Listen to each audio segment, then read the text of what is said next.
Muli kong binisita si Nanay Alfonsa, ang 93 years old, na patuloy nagtatrabaho para sa kanyang mga apo. Inabutan ko nga ito nagsasaing para daw sa kanilang hapunan. Sa kabila ng kanyang edad ay hindi naging hadlang ang pagtatrabaho sa kanilang tahanan. Napag-alaman ko rin na katatapos niya lang maglaba. Kaya siguro isa rin sa dahilan kung bakit sumasakit ang kanyang katawan. Ang hirap isipin na nagagawa niya pa ang mga ganitong gawain.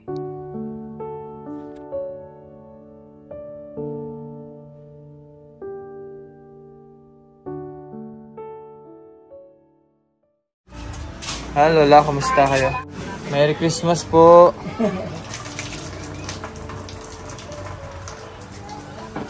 Nasa si Jenilyn?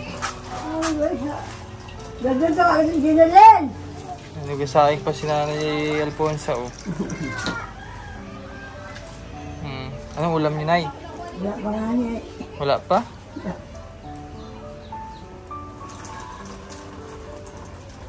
Naantay pa yan kay Kuya. Kung may huli. Wala mo na si Kuya mo, lumayas na. Ha? Lumayas na. Wala, bakit? Ba't po? Ay, saan nagpunta? Ano niya ko sa ina. Ha? Sa ina sa Bansod. Hindi na nauwi? Sa linggo. Nagpaalam po sa inyo. Hindi ay.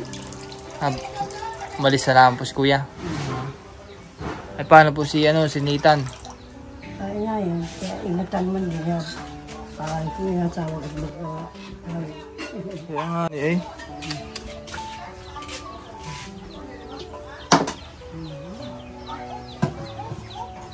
Hindi, kayo na lang po nandito, Nay.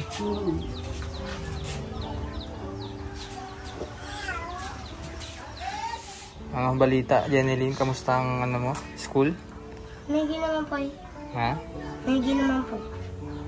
Nakakapasok ng araw-araw? Minsan po hindi pa nakakapasok. Bakit? Ang gawa po ay 2 araw po ako hindi pumasok. Bakit? Noong una po nagkasakit po ako. Ah, Tapos ng pangalawa po, kahapon hindi po ako pumasok. Bakit? Dahil po sumahod po rin. Wala mo Sa po senior, magabantay sa kay senior. Kalbo. Wala po magabantay. Ay pag hindi po pumasok, pag pumasok po ako, siya pong tinalaan dito. Dahil po yung anak po nito ay masahod din po eh. Ayun po. Umalis na pala si tito mo.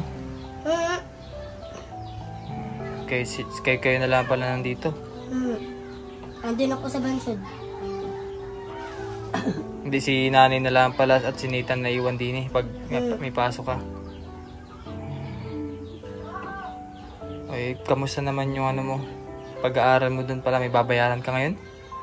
Wala naman po eh. Nakakabili ka na ng uniform mo? Yung lang po. Ayos na po yung pampi ko. Pampi mo? Ayos na po. Yung po, yung pantas ko po na uniform ay hindi po pwede. Dahil po yun ay ublong, papaganon po. Ay dapat po ang kuwila po nun, yung kuwila baga po kuya. Ay dapat pahaba. Ay papaganon na yun ay pang daw po, elementary daw po. Elementary. Yan. So, yun nga pala nanay, magpapacheck up ulit tayo. Nanay, magpapacheck up ulit ikaw. Ayusin lang yung schedule. Ngayon lang kasi naging free time at naggawa kami ng bahay. Kaya busy din po ng mga nakarang araw. Basta nanay, apuntahan na lang ulit kita. Ano po? Tapos saka tayo pupunta sa hospital.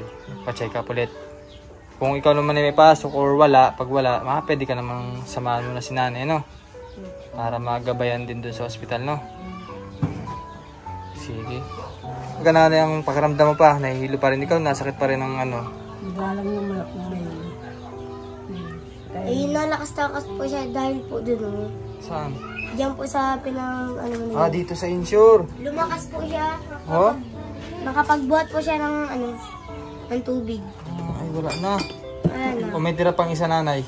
Yung maliit. Ubus na po. Yung nauna na. Ubus na. Maganda pala talaga nanay, no, sa inyo. Effective. Masakit ko na kaunti na rin. Kaya pala parang si nanay nananaba. Magandang katawan ni nanay, oh. Kailan pa po nawala ng ganito nanay? Insure? Ngayon lang. Ngayon lang, di wala ka nang inumin mamaya. galing to sa ating sponsor. Ayan, so malaki pala talagang bagay na uminom si nanay ng ganito. Malakas ang katawan. Ay, wait lang pala. Wala pa kayong ulam? Wala ko.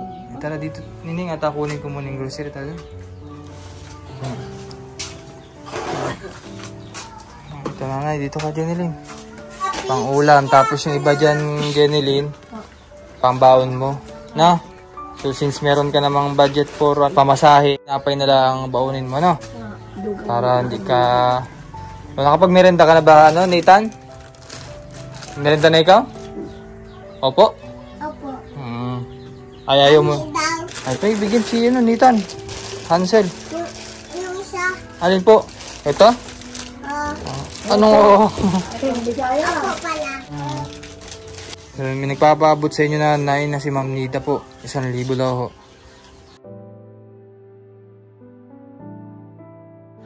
At basta ano na lang pumapunta lang ako dito kapag magpapacheck up na tayo nanay na. Ikaw Jenilyn ay bago maglaro, magsaing muna ikaw para si nanay hindi na muna magintindi ng ganito ha? Ha? Dagaan mo na. Basta ano lang, payo lang ni Kuya, mag-aaral na mabuti. Mag-aaral na mabuti, wala namang bagsak. Nag-exam na kayo? Sige, pag-aaral. Mag-exam mo ito sa amin po kami bukas eh, wala nga po. Kailangan bago maglaro, mag-aaral muna. No? Kasi kapag nag-aaral ay madali na lamang yung tuturo ng teacher. Isang dami nga sabi sa iyo. Sige. So yun lang naman po at bigay ko lang po ito mga grocery po ninyo. Nagaling sa ating sponsor na si Ma'am Betty at kay Ma'am Nida. Thank you very much po. Thank you very much po sa inyong tulong kay Nanay Alfonsa. At sana hindi po kayo magsawang tumulong sa mga tinutulungan ko dito sa Oriental Mindoro. Maraming salamat po sa inyong suporta. Maraming salamat po sa kanila, sa inyong lahat po, mga tulong sa amin. Salamat po sa lahat ng natulong po sa amin. Sana po'y gabayan po kayo ng Diyos palagi kung saan kayo pupunta. Sana rin po tumagal ang buhay ninyo. Ito lang po. Salamat po.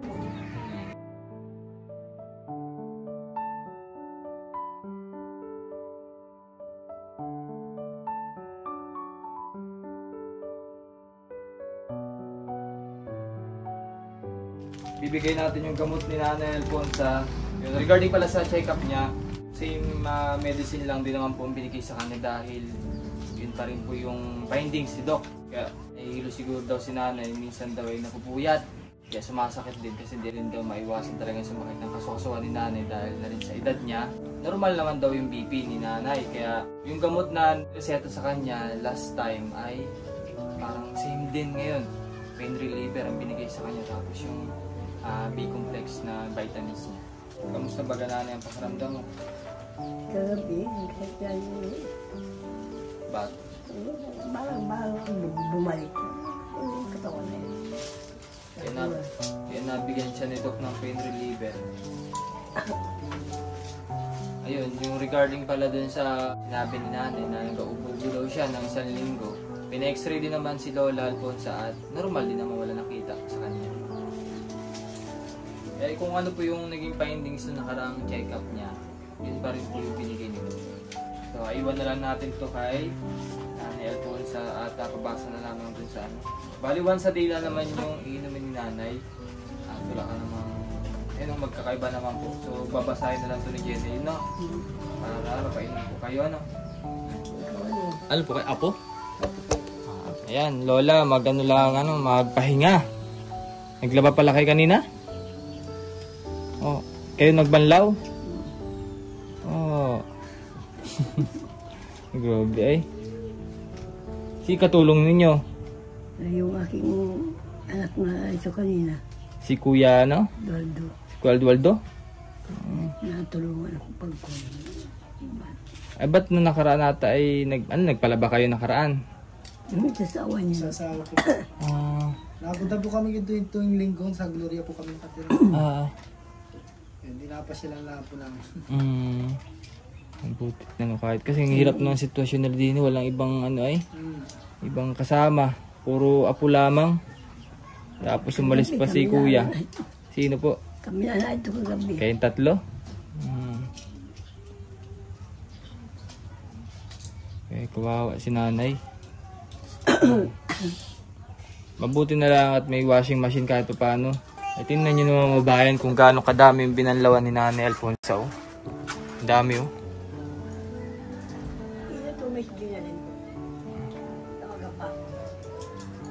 Sa edad na 3 years old ay talagang banat na banat pa ang buto. Dapat nanay nautos mo na lang kay Jeneline po yung mga ganyang trabaho. Kaya siguro nasakit din ang ulo nyo. Kahapon nagbanlaw kayo. Tapos ito po. Oh. Paano po ba hindi masakit ang inyong mga kasukasuan ay nagabanlaw pa kayo? Ay, ako nga po yung nagabanlaw lang din, nasakit din ng balikat. Eh, paano pa po kayo? Ano kuya? Ay, sabi ko nga rin, nagkiling ko, wala po sa ano din yung asawa ko, tapalaban, ay siya naman nagalaba.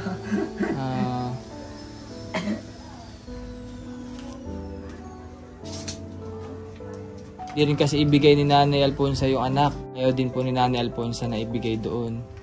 Kaya talagang...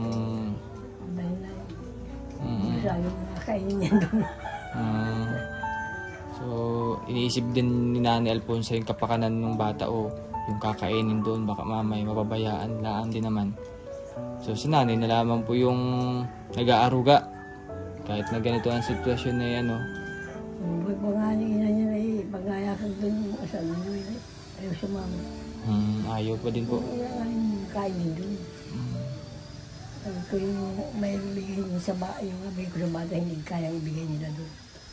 Kasi naman ako bigay kami nakita doon, may nagapabuka, may nagapadasa, may nagapabuhos. Kahit pa paano merong income po kayo, ano? So, bali nanay, huwag na lang kalimutang inumin yun, ano? So mga babayan, maraming salamat po muli sa inyong pagsubaybay sa ginagawa kong mission at kay Ma'am Betty po na tutulong na palaging nakasuporta rin po sa ating ginagawang mission. Maraming salamat po ma'am. Ingat po kayo palagi dyan. So, nanay, kumain lang sa tama at magpalakas lagi Huwag nang masyadong magpakasipag at mahirap na.